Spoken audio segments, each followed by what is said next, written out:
The following is a GoPowercat.com production. With the ever-changing world of college athletics, the transfer portal is alive and well. But as we've seen here recently, the transfer portal has become an absolute disaster. And unfortunately, I think more is on the way. We're here to talk about it. Man, unbelievable. This is the Big 12 Insiders. Welcome to the Big 12 Insiders, your Big 12 sports show, presented by Synergy Financial Partners. Now let's go to booming North Texas, home of Studio 73. Here's your host, Brien Hanley. All right. Welcome back to Big 12 Insiders. It's your man, Big B, Brien Hanley, along with Tim Fitzgerald from GoPowercat. Fitz, how's it going today? My lighting is a mess. This shirt is like a purple magenta, and it looks like the most perfect K-State or TCU purple ever, and it's not. I don't understand what my camera is doing, but I'm good. I'm good. Good. So, man, I don't even know how to describe this, Fitz. This college transfer portal, first of all, it's been out of control. I mean, let's just say that. It has been out of control. Trying to make sense of it, you're going to drive yourself insane if you do that. What happened between Alabama and Iowa this past week? People had been saying that this was going to start happening, and I thought, there's no way. That's not going to happen. Yeah, it happened. Yep. The kid transferred from Alabama, goes to Iowa for 2 months, collects about $100,000 in NIL money, and then says, I don't want to be at Iowa. I was better off at Alabama, and now he's going back. And that's apparently just the tip of the iceberg. It's just the tip of the iceberg on what's going to happen. This all comes out of Josh Pate, our colleague at 24/7 Sports. If you're not watching Late Kick with Josh Pate, you got to. It's essential viewing for any college sports fan. Josh is absolutely amazing at his job. And he brought this up on his show yesterday that, hey, look, the transfer portal opens April 15th. And I don't think you people realize that the court system has taken down all the guardrails. The NCAA can't prevent anyone from doing anything, including recruiting other teams' players, and that coaches he has spoken with know some of their players are going to leave. Maybe they're going to remove them from the roster, or they're going to another school, and they already know who they're bringing in because they've already made contact through their NILs or through these new college agents, and that April 15th, this window is going to be utter chaos that might destroy some football programs that have to rebuild in a panic over the summer. Yeah, for it to get to this point, Fitz, it's just, we blame the NCAA for a lot of things. And let's get this out there. The NCAA has done a ton of things wrong over decades, not just recently, over decades. Just, a pattern of mistake after mistake after mistake. And they're not blameless in this either. I know people may want to feel sorry for them and say, well, they're trying to, to govern this. But the problem is they did it too late and they didn't do it right. Had they come out and put rules in place initially, then I think all of this kind of takes care of itself. But when they didn't, and they said, oh, well, just go figure it out by yourself. Well, teams did go figure that out. Schools went and figured that out. And now the NCAA is like, okay, well, we got to try to step in here because this is just madness. The courts are saying, no, actually, you can't figure this out. Too bad, so sad. And now, to me, it's going to take an act of Congress to actually be able to get this fixed. Yep. I just don't get it. Josh made a great point that we almost need this chaos to come all at once, to just be unhinged and do a lot of damage. And he goes, I know that sounds weird, but he had a great analogy of boiling the frog, where if you slowly turn up the heat, the frog will adjust to it and not realize he's getting boiled. Well, if we slowly go through this process, we won't realize that college football just got boiled. It's best just to turn up the heat, throw the frog in, and let the shock occur, and the frog realize that it's being boiled. Because in this case, college football is the frog.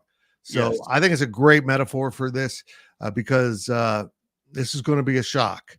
And I've talked to some coaches that are also verifying, we got all kinds of these new collegiate agents calling our players, trying to tell them what they're worth on the open market to get them to leave.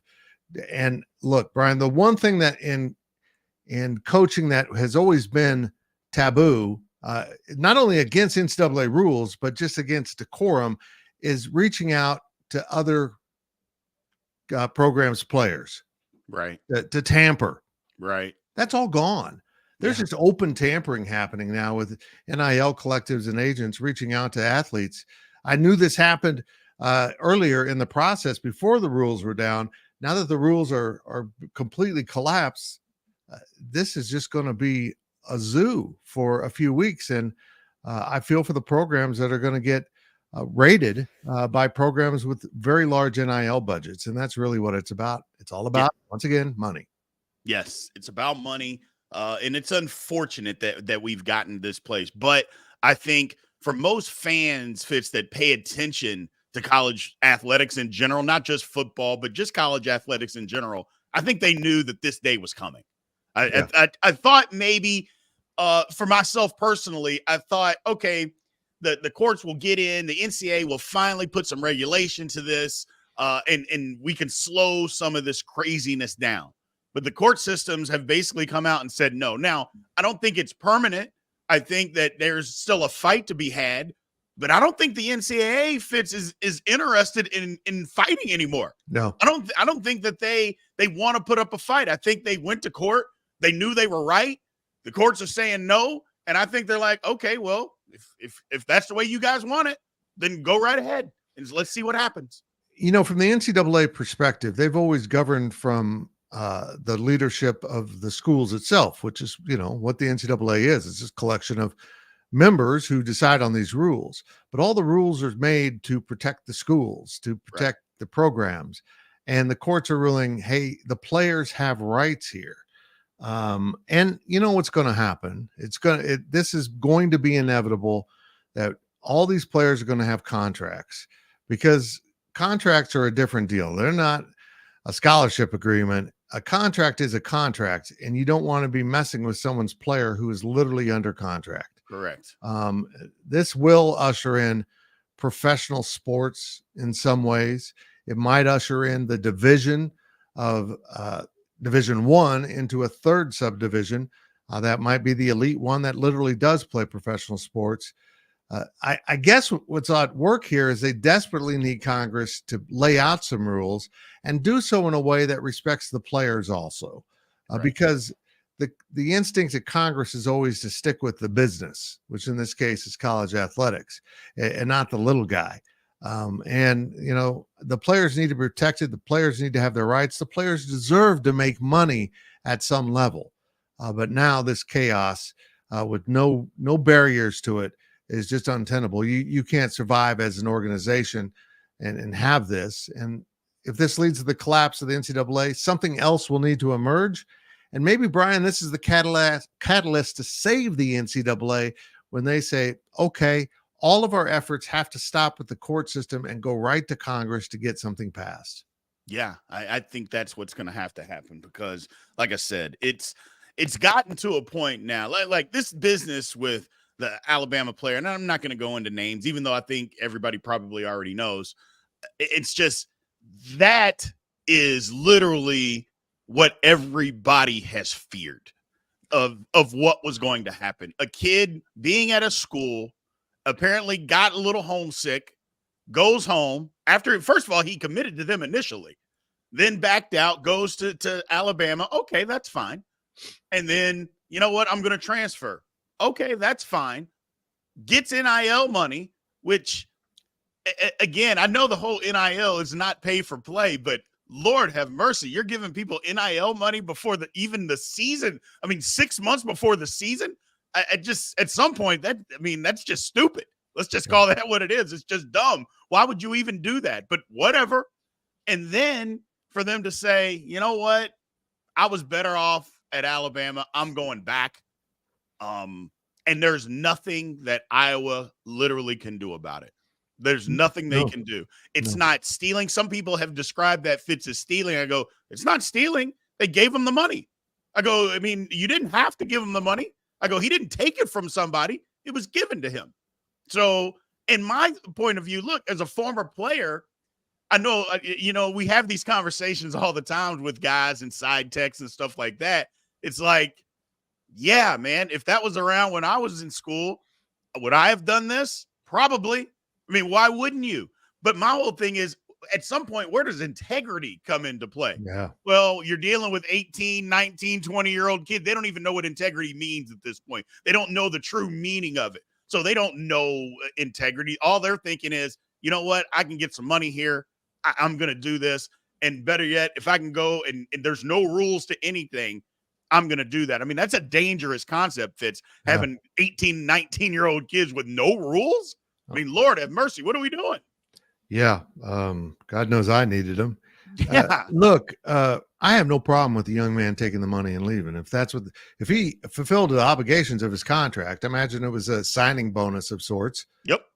And if the signing bonus was only, deemed, hey, make sure you tweet out that you're at Iowa. If that's the fulfillment of that part of the contract, he fulfilled his honor. It's done. It's right. So I put most of that blame on the collective, not on the kid. Know what you're signing and what could happen, and don't draw up the contract and then complain about the contract later. Correct. So I have no problem with it. Is it ugly? Is it unsavory? Yeah, but that's the era in which we live. And if you're willing to give someone money with the hope that he ends up playing for your team, you put yourself at your own peril and don't blame anyone else. Right. Let me ask you this, Fitz, because I know a lot of people out there are going to want to know. And so I'm going to ask you, NIL, why can't it be, other than the fact that technically it would be professional, but why can't the NIL collective be a pay-for-play type of a deal? And what I mean by that is, just to clarify this for everybody, hey, you get money per game. We're not going to give you anything until you play this game. Now, we're not going to keep it from you if you're hurt. We're Right. still going to give you that if you're hurt. But you know what? You get a check every single week during the season for every game, and that's it. Why can't that be the rule? I agree. I mean, look, I think basically where we have to end up is the universities have to offer some kind of contractual agreement to pay these kids a set amount of money. Right. And that's going to be still an advantage to the conferences that get the most revenue, because you can set that number higher. Mm-hmm. You can go with $50,000 a year per football player. That's over that's probably around 5 million if you are including some walk-ons in there. That Mm-hmm. might be, the preferred walk-ons basically. But I don't know where this money is going to come from. I mean, now the universities are having an issue that a lot of their donations are going to the NIL instead of the school. Right. And because there is a limited amount of resources. Brien, I just keep coming back to this. When it comes to these collectives and the NIL money, Right. I'm sure there's some schools with some donors that would pay every penny they have in life to watch their Crimson Tide win another national championship or whatever school it is. But at some point, these people who have made a lot of money in their life they've not done it by making bad business deals. They've Correct. been very savvy. Maybe some of them were trust fund and they were great fortune, but they also probably know that they can't just spend it all. This is a set finite amount of money. At what point, when I've paid $1 million for someone to play at my school and they don't play very well, or they don't play at all because they're not very good, or something else, something else happens and I don't get the return of my money I expected, I'm not giving more money. It's not worth it to me. And I think that's going to start arriving, but we got a long ways to go before that happens, because we got to sort this problem out right now, because it's going to be huge, and everyone in the coaching profession thinks it's going to be absolutely landscape shifting. Yeah. So let's talk about that a little bit. April 15th is usually synonymous for tax day.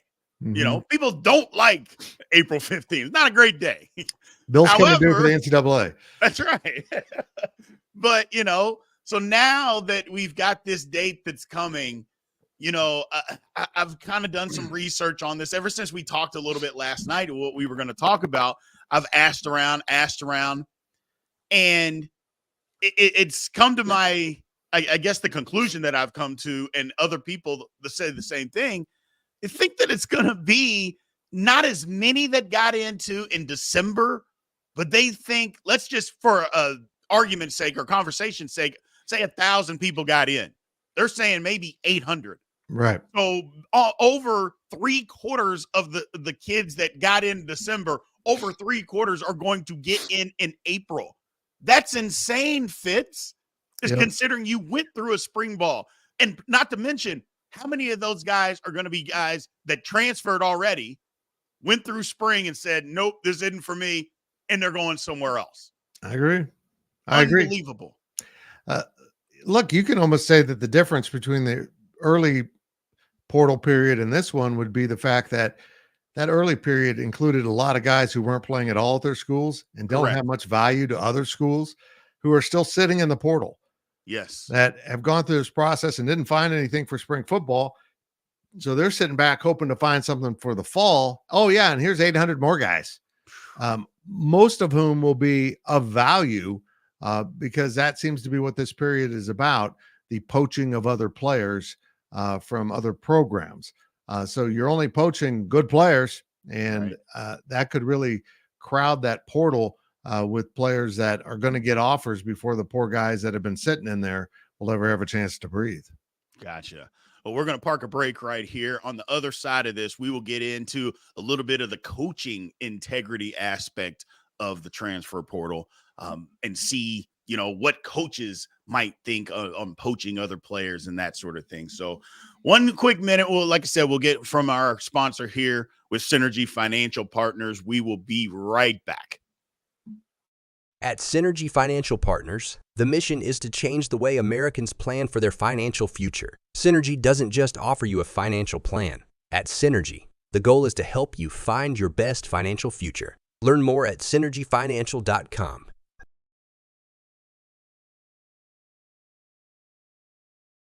Welcome back to the show. Let's head back to the studio. All right, welcome back to Big 12 Insiders. Again, this is Brien Hanley. Today we got Tim Fitzgerald from GoPowercat.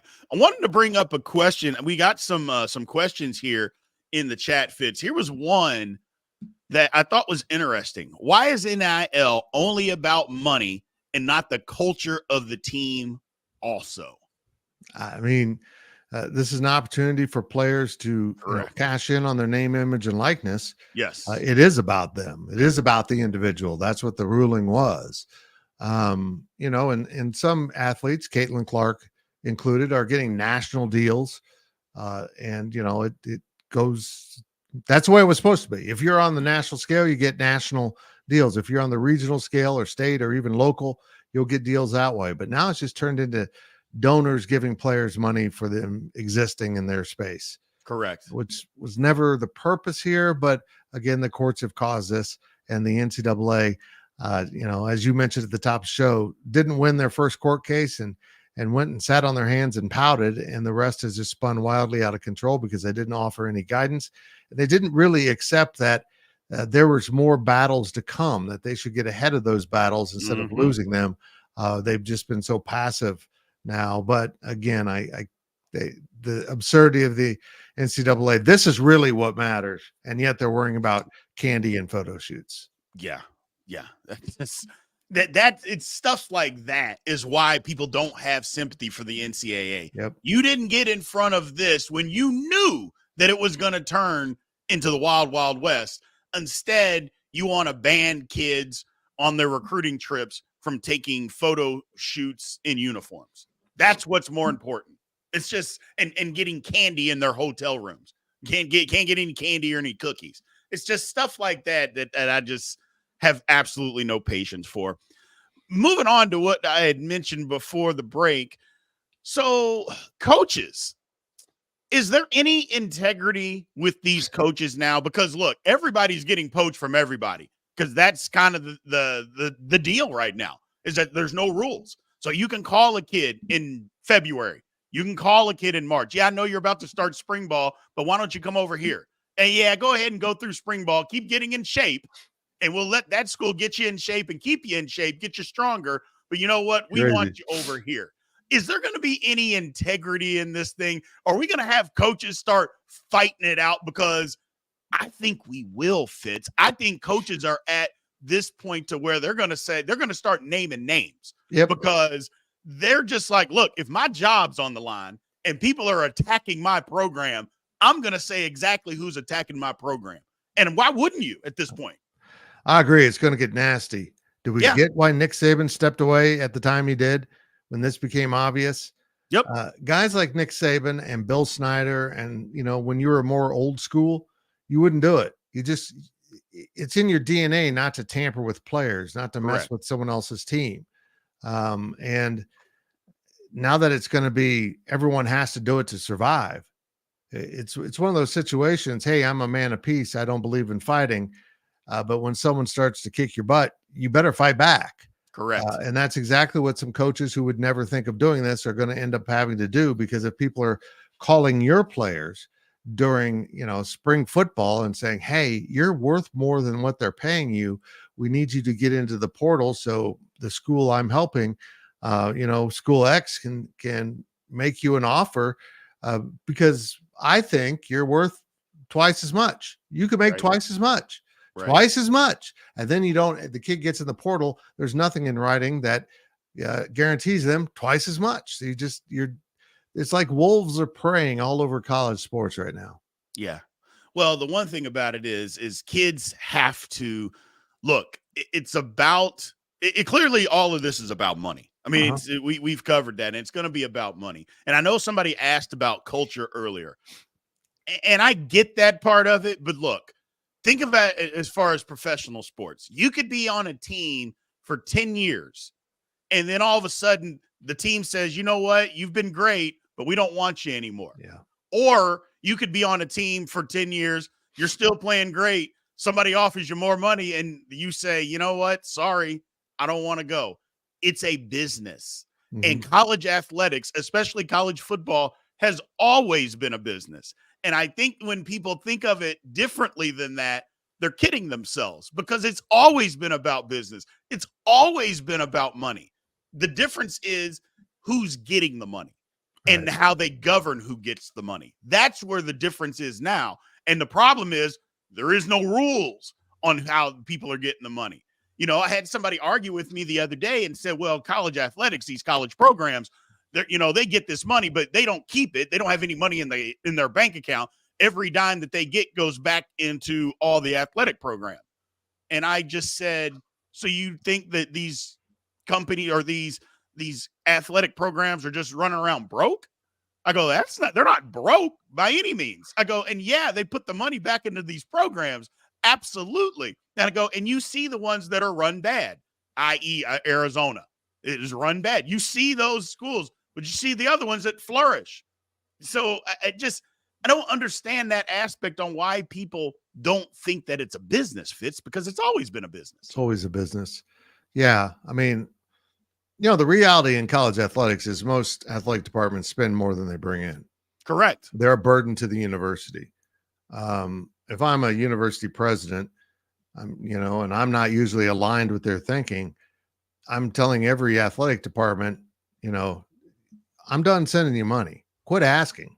Right. And I bring this up as a point of pride that Kansas State is one of the few athletic departments that takes no state funding, no university funding, and no student fees. They're completely financially independent. In fact, in the past, they've given money back to the university. I don't understand why every school can't do it if little old K-State can. And I understand why they're not doing it, because, K-State is on a tighter budget because they do this than other schools. But if you really are a business, you should live within your budget. Correct. I've never grasped this, but yeah, there's money out there, and this TV money flowing in will play a significant role in this, because I do foresee that we're going to have, a base salary for student athletes at every school. And Brien, now if they become employees again, that wipes out Title IX, because it's educational, not employee protections. Does that money come out of, hey, we're no longer going to sponsor this rowing, soccer, tennis, golf, swimming? You just add the list of Olympic sports that might get canned so that they can pay the players that make the money. Ugh. Yeah, that'll be horrific if that happens, because while we are loving the women's college basketball tournament, there's going to be a lot of Division I Power 5 schools where women's basketball goes away because it doesn't make any money. Yep. So, I mean, we're loving watching it. It's exciting.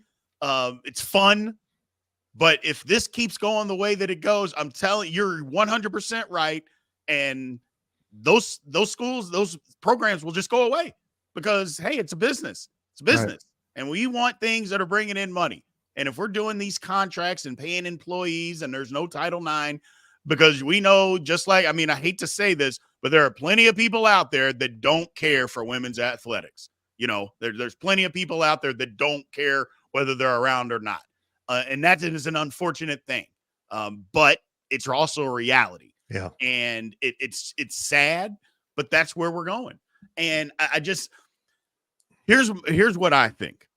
I think that the NCAA and everybody that's involved is going to let this go for this coming year and then it's going to get chaotic. Yep. And then the election is going to happen. And whichever way, and this is not political, whoever wins, then they're going to decide, okay, we've got to do something here. But they can't really do anything because, first of all, people are trying to get reelected. So they can't really do a whole lot right this very second. I take that back. They could if they wanted to. They're just not going to. No. So that's different. I go, so they're going to wait.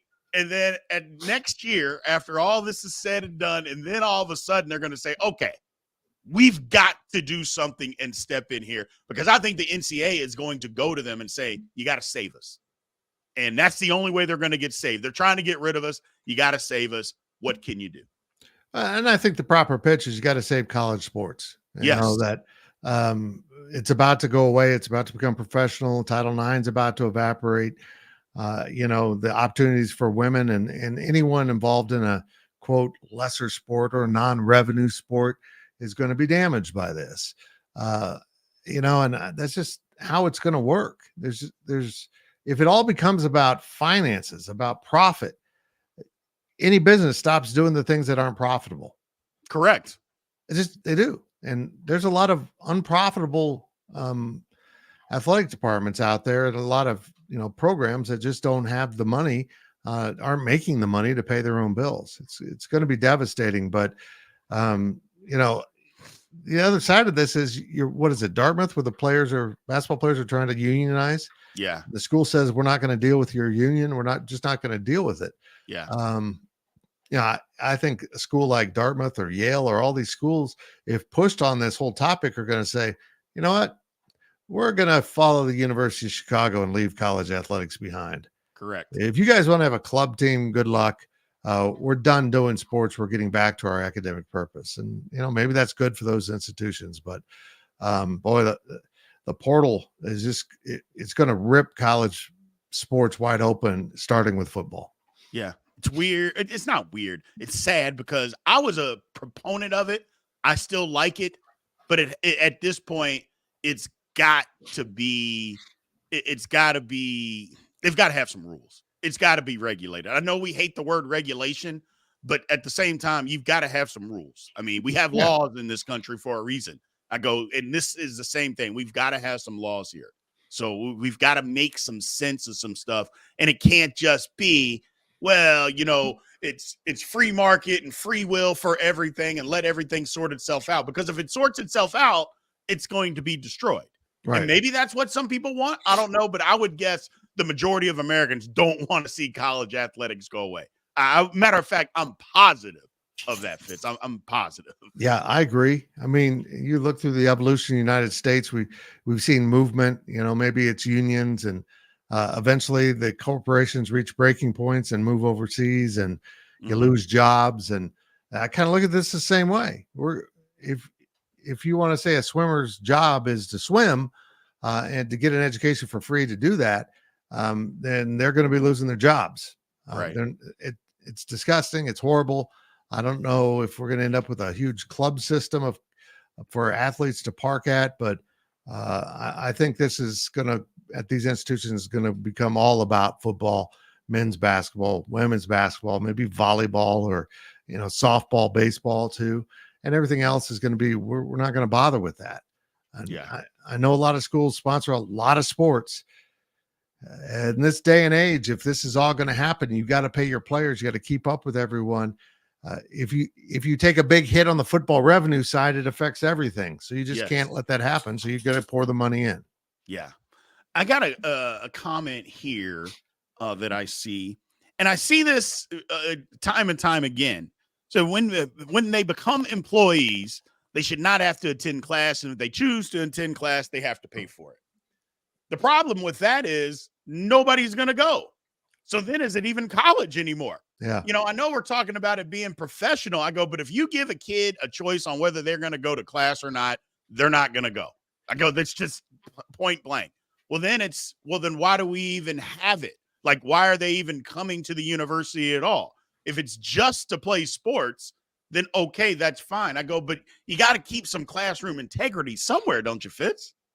At some point, the presidents and chancellors have to step in and say, hey, remember the education thing? We used to pretend it was important picking our conferences, but now we're talking about these young people won't even be going to school, and yet they're going to represent the school that they're not attending.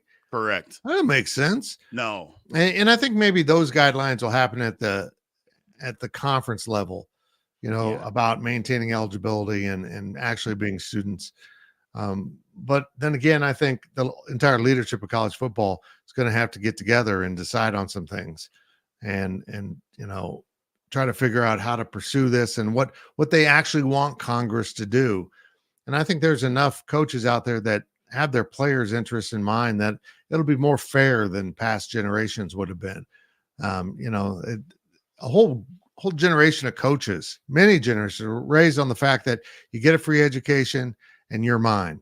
Yeah, you want to play football here, you get a free education, and I'm going to work you, and give you a bunch of rules. Well, that whole world is shifting on us. Yes, and it's.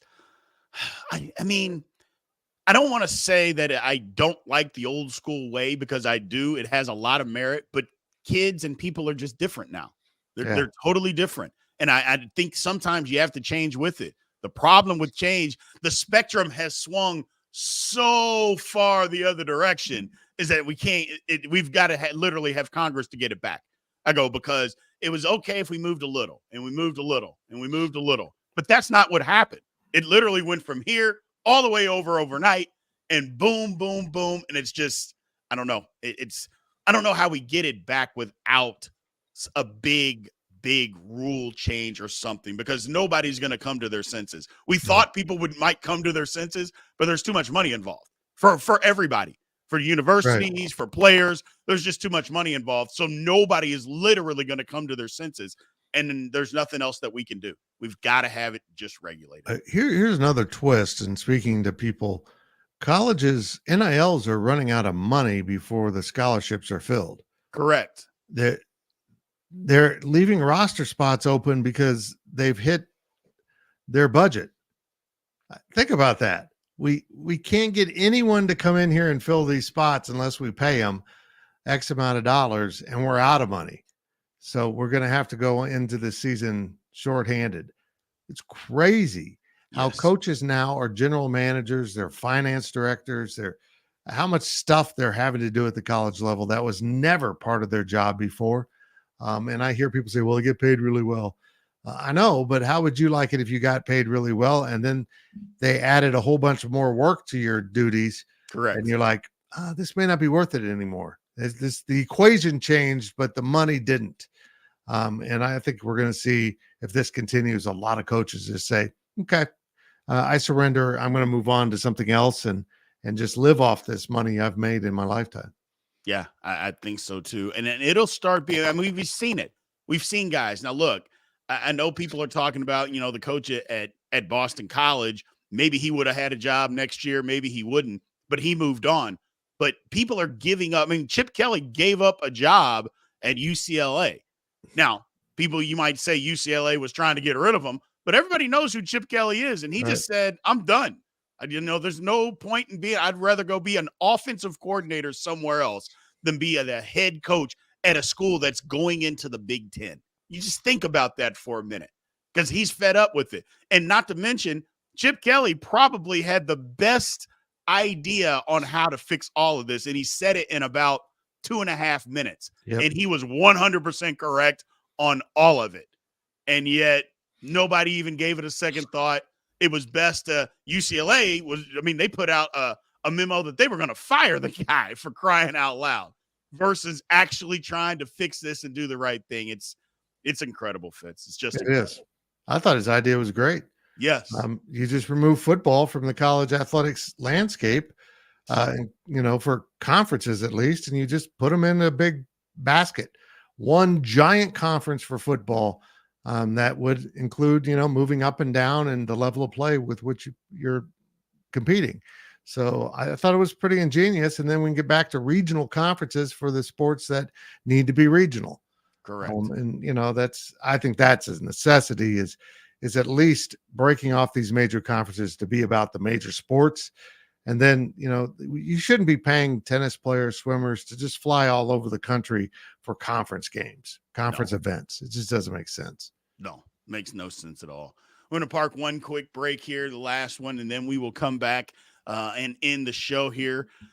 Basically, just kind of find out what is going to be the solution after the break. We'll talk about that a little bit. But again, one final word from our partners here and sponsors with Synergy Financial Partners. At Synergy Financial Partners, the vision is to build the world's largest consumer financial education and empowerment company. Synergy doesn't just offer you a financial plan. At Synergy, the goal is to help you find your best financial future. Learn more at synergyfinancial.com. Welcome back to the show. Let's head back to the studio. All right, welcome back to Big 12 Insiders. Again, Brien Hanley with Tim Fitzgerald. So, Fitz, in all the conclusion and everything that we have talked about today, I guess the question is, what do you think's actually going to happen? I think the premise of this entire episode of our show has been, fans, get ready. Yeah. You're going to love this if you're at one of the power programs. You're going to be just stealing players and getting better in the spring, upgrading maybe positions of concern. But those players are going to come from another school who will have to turn around and get players from another school, who have to get players from another school. The dominoes are going to be falling all over the place, and it's going to be grotesque. I'm not looking forward to it. As a journalist, it's actually going to be kind of fun to cover because the chaos is usually kind of entertaining. But as a person who loves college football, I know the ramifications here are not healthy at all. Well, and that was what I was going to say is the ramifications are going to be horrific.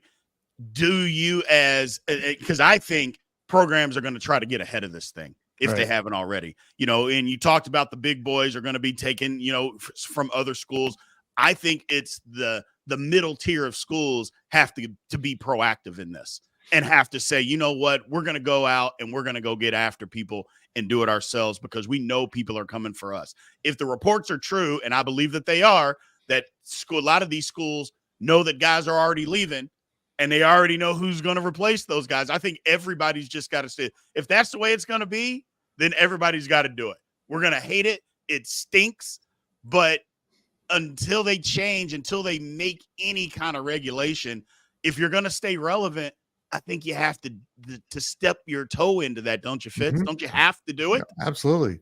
I mean, if you're getting decimated and your job is to win football games, you got to go find players. Yes. And it's going to be literally cutthroat. And someone's going to be at the bottom of that, getting their program absolutely decimated, just in a month. In a couple of weeks. This period's only open 2 weeks. Right. But that means they have to get in by that time. It doesn't mean they have to be somewhere. Correct. But it's going to be chaos. It's not good. It's going to be very painful for some fans. I encourage everyone to go find that video here on YouTube, Late Kick with Josh Pate, and it was just on yesterday's show. It'll be right there towards the top. he does a great job of explaining this. And also he's been touring around college campuses, talking to coaches in person. So he's got a lot of insights talking to coaches directly off the record. Yeah, it's a really good piece. I looked at it. It was very good. It was insightful, disheartening, but it was definitely insightful. So, I thank everybody for taking the time to join us and checking in on us. We appreciate you guys. Again, as always, remember to like, subscribe, follow. Remember to go over to the YouTube page. We're almost to 500 subscribers. So the goal, we got to get to 1,000 as soon as possible so we can get it all moved over. So remember to go to at Big 12 Insiders over on YouTube. Subscribe over there, like and comment all the videos over there as well. We appreciate your all's time. We will be back tomorrow to see if we can do it better. This has been a GoPowercat.com and Spirit Street production. Please support this show by subscribing to this YouTube channel or follow us on your favorite podcast platform.